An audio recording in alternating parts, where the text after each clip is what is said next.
Baik teman-teman. Kali ini kita akan membahas tentang infrastruktur jaringan. Yang pertama kita akan membahas tentang pengertian jaringan.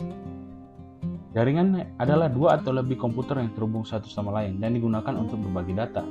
Jaringan komputer dibangun dengan kombinasi hardware dan software.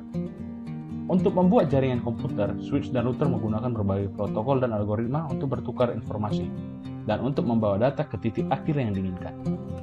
Setiap titik akhir atau yang biasa disebut host dalam jaringan memiliki pengenal unik.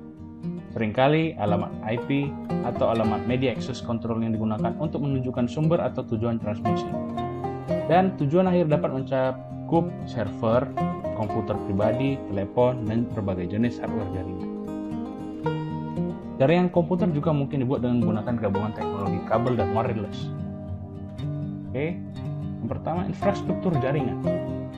Infrastruktur jaringan dibagi menjadi dua, yaitu infrastruktur fisik, artinya adalah segala sesuatu yang berhubungan dengan komponen fisik jaringan seperti kabel, router, maupun komponen lain dalam jaringan yang berfungsi menghubungkan host ke jaringan.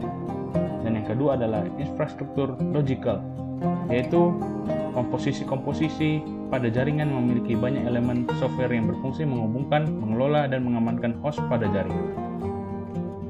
Klasifikasi jaringan dalam geografis.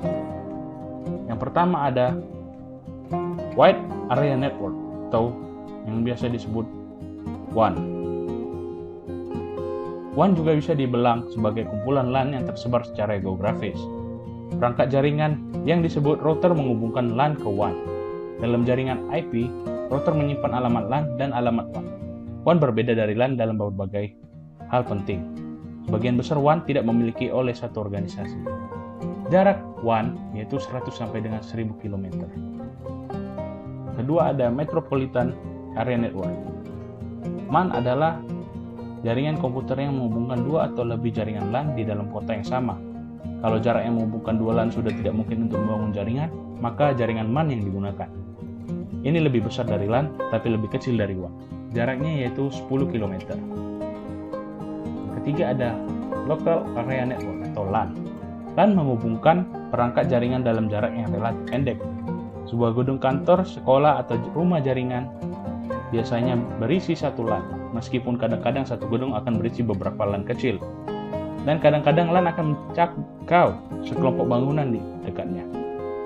Dalam jaringan TCP/IP, LAN sering tetapi tidak selalu diimplementasikan sebagai subnet IP tunggal. Jarak LAN mencakup 10 meter sampai dengan 1 km. Dan yang keempat ada Personal Area Network.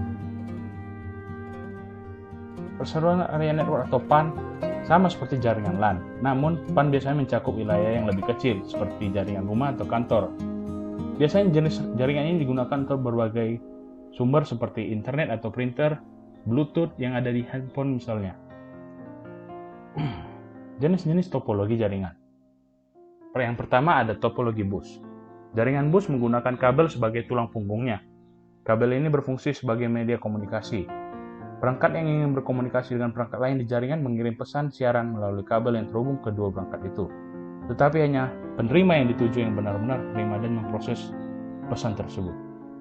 Yang kedua ada topologi ring. Dalam topologi ring, setiap perangkat memiliki dua tetangga untuk tujuan komunikasi. Semua pesan perjalanan melalui cincin ke arah yang sama. Jika ada kerusakan di kabel atau perangkat merusak loop dan dapat menurunkan seluruh jaringan. Untuk mengimplementasikan jaringan ring, biasanya menggunakan teknologi FDDI, SONET, atau token ring. Topologi ring biasanya ditemukan di beberapa gedung perkantoran atau kampus. Yang ketiga ada topologi star. Topologi star banyak ditemukan di jaringan rumah, yang mungkin merupakan hubungan hub jaringan, switch atau router, dan perangkat ini biasanya terhubung ke hub dengan Unsealed Twice Pair atau UTP Internet. Dibandingkan dengan topologi bus, jaringan star umumnya membutuhkan lebih banyak kabel, tapi kegagalan dalam kabel star biasanya hanya akan menurunkan satu akses jaringan, bukan untuk seluruh jaringan tersebut. Keempat ada Topologi mesh. Topologi mesh memperkenalkan konsep rute. Tidak seperti topologi yang ada sebelumnya, pesan yang dikirim pada jaringan mesh dapat mengambil salah satu dari beberapa jalur yang mungkin dari sumber ke tujuan. Beberapa WAN, terutama internet, menggunakan routing mesh. Jaringan komputer berdasarkan cache. Yang pertama ada unique cache. Unique cache itu ialah jaringan satu ke satu, satu mengirim, satu menerima. Yang artinya setelah dikirim, baru kita dapat menerima. Tidak boleh ada informasi yang miss atau hilang. Yang kedua ada broadcast, yaitu jaringan satu arah yang hanya bisa diterima. Contoh, radio, televisi, dan banyak hal lainnya. Dan terakhir itu ada multicast, jaringan bebas. Satu mengirim, satu menerima, satu menerima, satu mengirim. Yang artinya, dalam waktu bersamaan kita bisa mengirim dan menerima ke beberapa pengguna. Oke teman-teman, sekian informasi singkat dari saya. Jika ada kesalahan, mohon maaf. Saya pamit undur diri. Terima kasih.